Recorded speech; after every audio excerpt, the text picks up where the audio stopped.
Welcome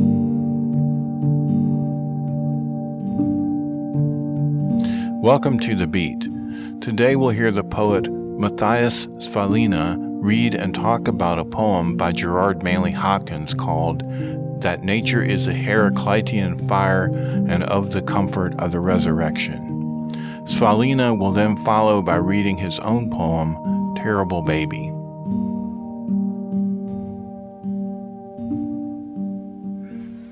That nature is a Heraclitean fire and of the comfort of the resurrection, by Gerard Manley Hopkins. Cloud puffball, torn tufts, toss pillows flaunt forth, then chevy on an air-built thoroughfare. Heaven roisterers, in gay gangs they throng, they glitter in marches, down rough cast, down dazzling whitewash, wherever in elm arches, shive lights and shadow tackle and long lashes, lace, lance, and pear. Delightfully the bright wind, boisterous, ropes, wrestles, beats earth bare of yester tempests, creases.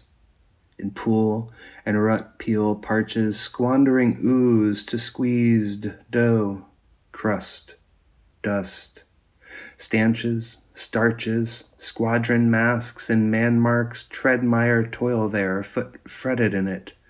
Million fueled, nature's bonfire burns on, but quench her bonniest, dearest to her, her clearest selved spark man. How fast his fire dint, his mark on mind is gone. Both are in an unfathomable, all is in an enormous dark, drowned.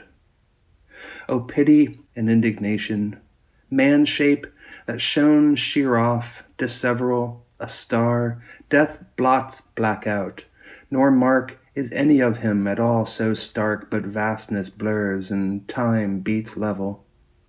Enough. The resurrection, a heart's clarion, away grief's gasping, joyless days, dejection. Across my foundering deck shone a beacon, an eternal beam. Flesh fade and mortal trash fall to the residuary worm. World's wildfire leave but ash. In a flash, at a trumpet crash, I am all at once what Christ is, since he was what I am, and this jack, joke, poor potsherd, patch, matchwood, immortal diamond, is immortal diamond.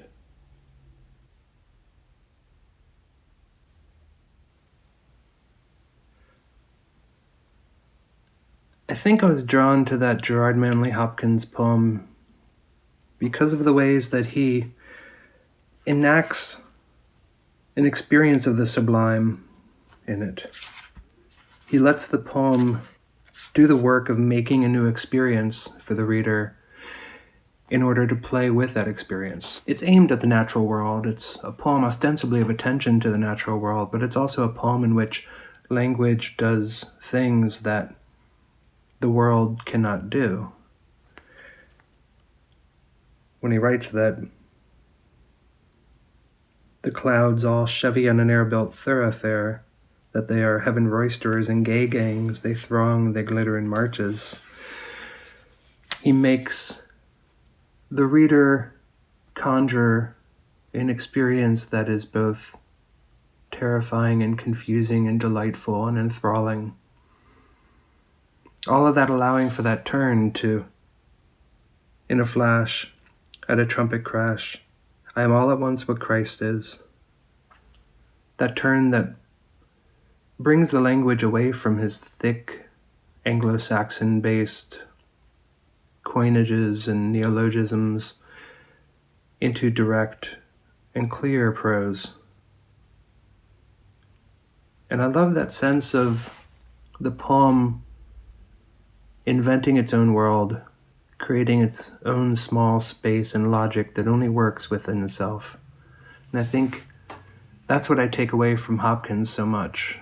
I don't share his religious beliefs, I don't share his aesthetics, but I share that faith in poetry's ability to make something real in the world, not of the world, not a reflection of the world, but poetry's ability to create a thing that is a new experience each time you read it. And while I'd never put myself up against Hopkins quality-wise, I mean, that dude's too good. I think there's something about that attempt to make the little world of the poem in this thing I wrote last summer called Terrible Baby. So I'm going to read it. Terrible Baby. After the rain you step outside. A tree has fallen in the field, insides hollow and rotted. This tree that had seemed so solid, so tall, now fallen in the field that you swear had been an apartment building before the storm. An apartment building you stared at each night, windows golden with privacies, old men on the balconies, loose faces dangling over cigarettes, bats rising from the chimney at dusk, like a boy falling down an entire flight of stairs, hitting each stair, cartwheeling, almost seeming to come apart, and then landing, unhurt, on his feet. Go to the hollow and rotted-out tree. Dip a hand into the rot. Pull out a single apple, the size of a knuckle, as round as the cord that has ringed in your head since the morning you slid the wrong side of the knife across your skin, and your body undid itself, and a baby emerged from your undoneness. A terrible baby. The kind of baby only a king could love. Then the terrible baby takes his first steps, dragging you, undone as a storm, behind him.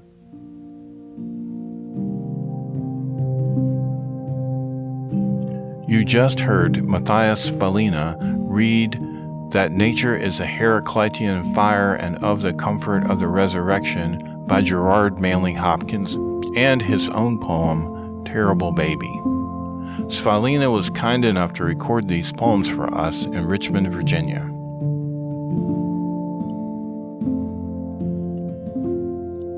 Mathias Svalina is the author of 7 books.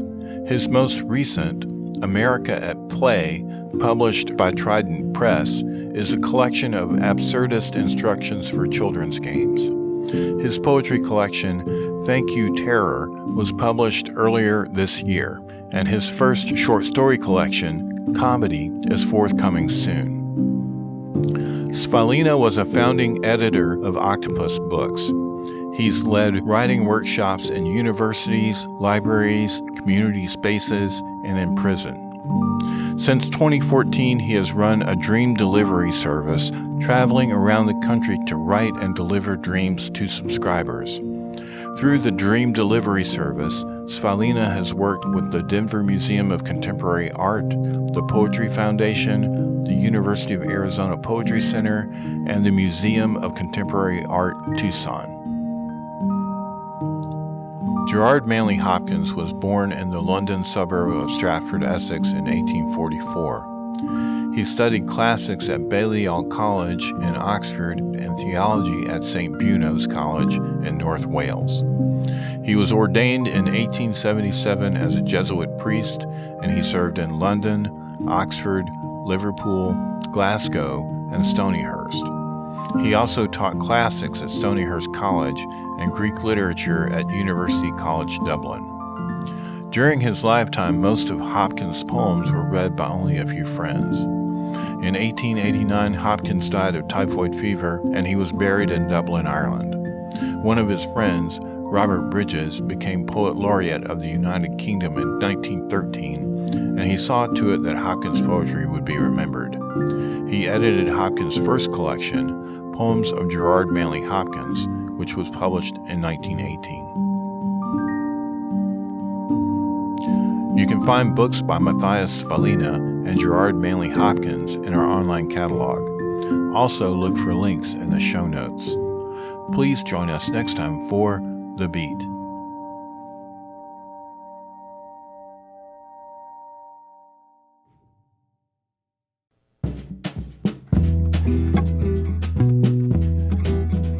Thank you for listening to and sharing this podcast from Knox County Public Library in Knoxville, Tennessee. Music by Chad Crouch.